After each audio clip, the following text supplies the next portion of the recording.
Hey, Glenn. Chris up, man? Carmen, son of a source.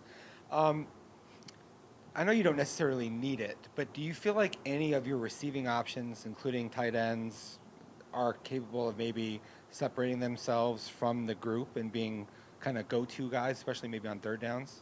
Yeah, that's always a nice option to have. I think there's a skill set that each one of them have that you have to be conscious of and aware of from a game planning standpoint. So I think they can show that to you in different ways. You know, whether it be a speed guy, an underneath guy, a space guy. So I think you can game plan to their strengths probably more so than a universal guy. If you have a universal guy that can do it all, then fantastic. But at the end of the day, our job is to put them in positions to win a one-on-one, whether it be in zone coverage or man. And so I think we have a nice skill set. You know, we talk about our receiving corps is a little bit like a basketball team. You know, we have some big guys, we have some short guys, fast guys, agile guys. So we have some flexibility, some skill set that we can utilize those guys in different ways. And then big picture, do you think that it's possible that tight end, one or more tight ends or one or more of your running backs could be among the team leaders in receptions this year? Yeah, that's hard to say. You know, obviously we're going to try to get on the ball and utilize their still strength skill set as much as we can. But you know, one of our challenges is to the quarterbacks is you take what the defense is giving you. You know, in years past, you know, you'll scheme up 10 plays to go to this one guy, and only one of those 10 actually shake out that way. Sometimes just the defense plays something different, and you have to react, or whatever the case may be. So we'll definitely have our thoughts going into a play, but we'll, at the end of the day, react to what you see. Michelle Gardner, Arizona Republic. Coach, whenever he was in here the other day, he talked about bringing some plays that he learned in Florida that he was comfortable with in Florida. Not asking you to divulge enemy secrets or anything, but can you kind of talk about the process of maybe sitting with him, talking about maybe those plays? Do you have the personnel to make those work and how they would fit in your offense? Yeah, that's been a nice conversation, a nice dynamic. Obviously, he has some background in different scheme, a lot of successful schemes. So I've picked his brain with some stuff that he's liked, and probably more important that he feels comfortable with. Right? We want to put plays in front of him that he feels comfortable with. So, you know, obviously, if you have some success with certain type of schemes, then you have a comfort level. So I've definitely tried to utilize that. We've had those conversations. And not only that, but just even coaching points as far as technique that he might prefer than something that I've taught in years past. And we've kind of talked through that, you know, hey, I like this footwork versus this footwork or this drop or this read. And we've talked through that, trying to just create a comfort level and what he feels more, you know, best with. Anything that you're going to put into the playbook, do you think? Oh, there's definitely a few. Yeah, there'd be definitely a few. So we'll see, you know. I'm sure he'll be the first to tell you that. He'll be like, that was my play, you know.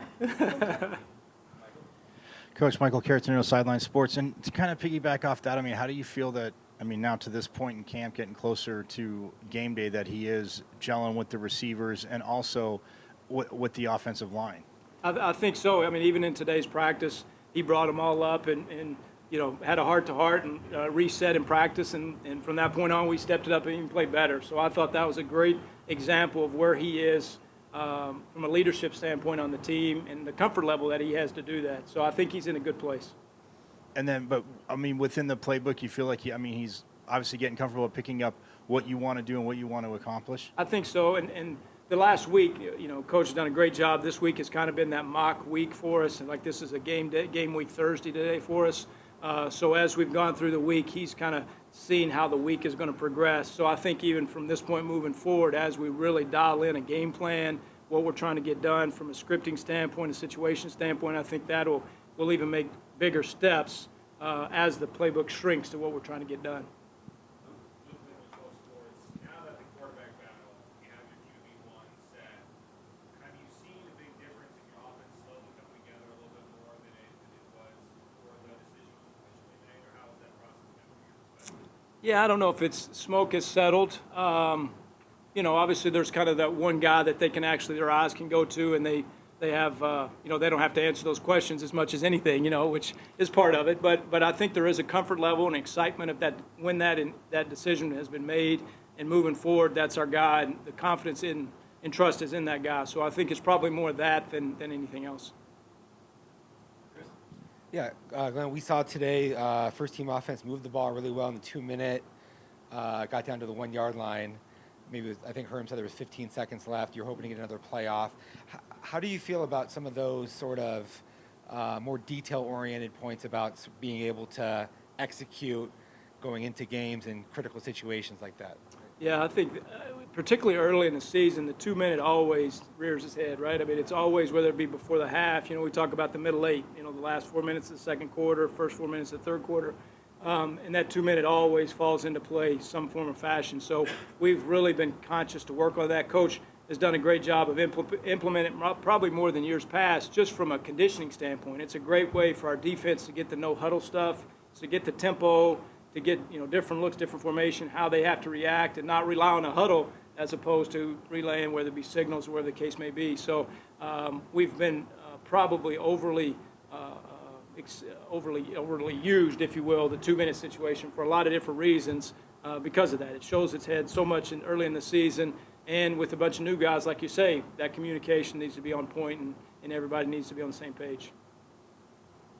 Michael Donahue, WCSN. Emory Jones came in after the spring, so you've only had a chance to work with him for a couple of weeks now. What has impressed you most about him? I think his professionalism. When the first time he came in was, he was definitely geared and focused and conscientious to get the best of what he could in the short amount of time that he was here, right? I mean, we were almost meeting every day. He was coming in and trying to get as much information as he could because he knew he had a limited time to gain a lot of ground. So I think his professionalism, I think he took fantastic notes. We'd come in the next day and I'd kind of quiz him on maybe the day before, install, kind of what he was like and what he was, what he didn't like, what reads, and he had any questions, and he was on top of it. So you could tell he put a lot of work in the dark hours after he left the building, to get ahead for the next day. So once, camp truly started, he was ready to go, and that showed. I mean, even the first day of camp, he was already getting some reps with the ones, and he was hitting the ground running even when camp started. Yeah. What would you say have been some of the more promising signs or developmental aspects with your wide receivers, maybe collectively and individually? The signs is what I say it one more time. I'm sorry. Things that you've taken from the last few weeks as very positive about the potential for that group. Well, I'm excited. A handful of them have just been here in the last few months. So again, kind of with the Emory, they've had to learn a lot in a short amount of time. So they've had to really expedite that process of learning the system. And we've been overly aggressive with getting them in there with the rotation, forcing their hand to show what they can do. But I don't think they've flinched. I mean, they're in there. They want to play. They want to make plays. We've challenged them, and I think they're up to that challenge, and they're excited to, get out here in front of the lights and do their thing. Anyone individually that's you've been really pleased with recently? As far as the new guys or just anybody in general? Any of the receivers. I think Badge is taking a nice step in the right direction. There's a lot of conversation, particularly in the spring, as far as it's his turn to take it to the next step. So we've challenged him, offensively. That's been the challenge for us to him to really step up and be the leader of that group. So I've been really impressed with him. He's been pretty consistent throughout each day, and has been more and more of a leader. And I think he's got more of a comfort level. The Charles Halls, the Zekes, the Dre's, those guys have really been consistent in making plays when given the opportunity. So now it's a continuation of when when the lights come on. And Gio Sanders has never played, but he's going to get opportunities. No question. And he's a great one. I should have mentioned him too. He's been fantastic. He's just been steady.